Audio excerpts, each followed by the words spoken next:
Ma'am एक आखिरी सवाल है कि एकलव्य मॉडल आवासीय विद्यालय इसकी इम्पोर्टेंस को बताओ, टीचर आप किस तरीके से देखते हैं, किस तरीके से ये कहते हैं ना कि किसी के लाइफ चांसेस को इम्प्रूव करना, जिसको बोलते हैं ना किसी के लाइफ में एक रिमार्केबल चेंज लाना, इस पर्सपेक्टिव से देखा जाए तो ये पूरा इनिशिएटिव कैसे देखते हैं आप? जी, ये गवर्नमेंट ऑफ इंडिया की बहुत अच्छी स्कीम है कि जिसमें ट्राइबल कम्युनिटी के जो बच्चे हैं, जो डिप्राइव्ड क्लास के बच्चे हैं, वो लेकिन टैलेंट है उनके अंदर, माँ बाप अगर नहीं वो अफोर्ड कर सकते, उनके लिए बड़ा अच्छा जो है ये प्लेटफॉर्म है कि यहाँ के बच्चे की जिंदगी एक तरह से बदल जाती है।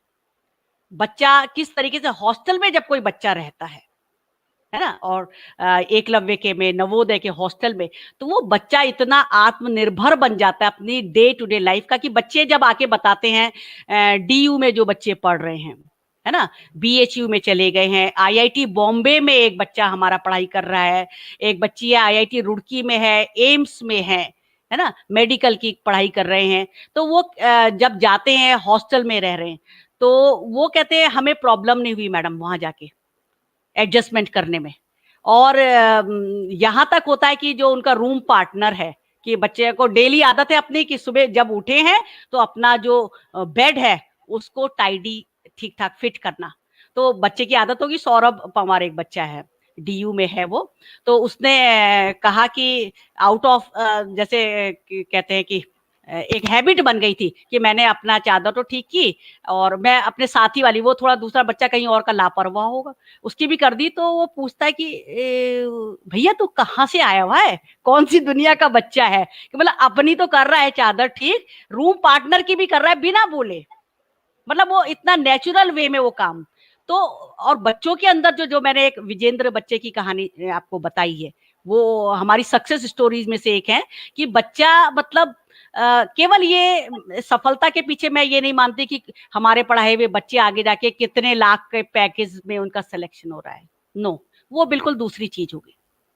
बच्चा जो है एज अ ह्यूमन बीइंग, वो किस रूप में वहां पर है, जहां कहीं भी काम कर रहा है बच्चा, चाहे अपना जो है पारंपरिक अपना पैतृक बिजनेस ही संभाले अपने पिताजी का, लेकिन वहां पर भी वो अपनी आइडेंटिटी मार्क करेगा। उसके अंदर जो हम लोगों ने मॉरल वैल्यूज डाली हैं क्वालिटी एजुकेशन के साथ, उनका इस्तेमाल वो अपनी प्रैक्टिकल लाइफ में कैसे करेगा, एक बेहतर इंसान बनने की, उसमें उसमें अपने संस्कृति के प्रति लगाव हो, अपने देश के प्रति प्रेम हो, अपने परिवार के प्रति प्रेम हो, वो प्राउड फील करे जिस कम्युनिटी को वो बिलोंग करता है, और जहां कहीं भी जाए वो जो है एक बेहतर नागरिक के रूप में अपनी पहचान बनाए। मैम हमने तो प्रॉमिस किया था कि आधे घंटे बात करेंगे, पता ही नहीं चला 1 घंटा पूरा होने वाला है, और मन करता है कि ना रोके, करते ही चले जाए, करते ही चले जाए। आपने इतना समय दिया, इतने अच्छे से न केवल अपने कार्यों के बारे में हमने चर्चा की, बल्कि वो क्या-क्या चीजें हैं जो एकलव्य मॉडल आवासीय विद्यालय को डिफरेंट बनाता है, और खास करके देहरादून के जो हमारा आवासीय विद्यालय है उसको मतलब मैं कहूँगा कि एक क्या खासियत है उसको आपने शेयर किया। पुनः आपके विद्यालय परिवार को, आपको, प्रिंसिपल सर को, जितने भी विद्यार्थी हैं वहाँ पे जो पढ़ रहे हैं, स्टूडेंट्स हैं, जो एलुमनाई है, स्पेशली कई सारे एलुमनाई के कमेंट्स आ रहे हैं, और वो एक लास्ट में मैं बोलूँगा भी। मैम बहुत अच्छा लगा हमें बात करते हुए। आज की बातचीत पे आपके कुछ comment? Thank you so much, आज की धन्यवाद। बातचीत के बारे में कुछ बोलना चाहते हैं मैम? सभी कैसी बच्चों लगी? को बहुत बहुत आशीर्वाद, मुझे बहुत अच्छा लगा यहाँ पर आपके साथ। बहुत अच्छा आपका ये प्रयास है कि एक प्लेटफॉर्म पे आप जो टीचर्स हैं जिन्होंने अपनी एक पहचान बनाई है, और उनके जरिए बाकी लोगों को जानने का मौका मिल रहा है एक पब्लिक प्लेटफॉर्म पे, तो ये बहुत अच्छा इनिशिएटिव है, हेड्स ऑफ टू यू। और औरों को भी इससे प्रेरणा मिलेगी। हम जैसे और मैंने भी एक दो टीचर्स के देखे, तो एक सीखने का जो हम कहते हैं ना सिलसिला कभी खत्म नहीं होता।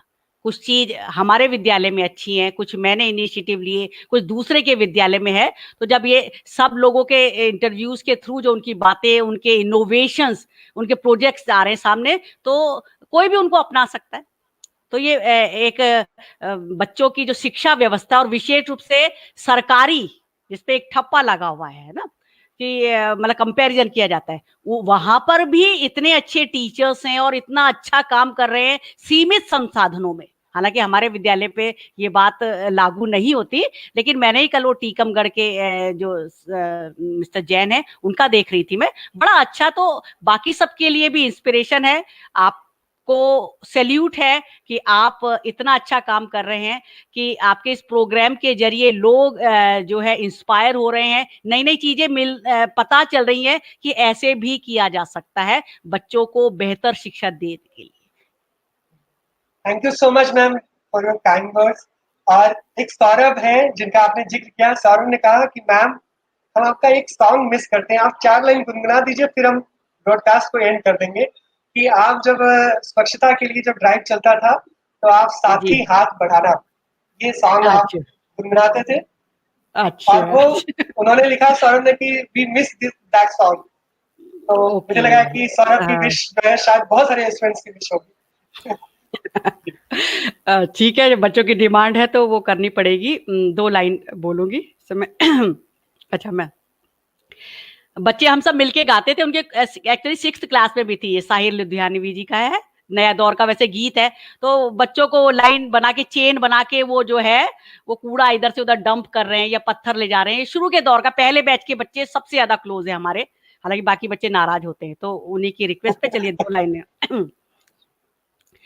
साथी हाथ बढ़ाना, साथी हाथ बढ़ाना, एक अकेला थक जाएगा, मिलकर कदम बढ़ाना।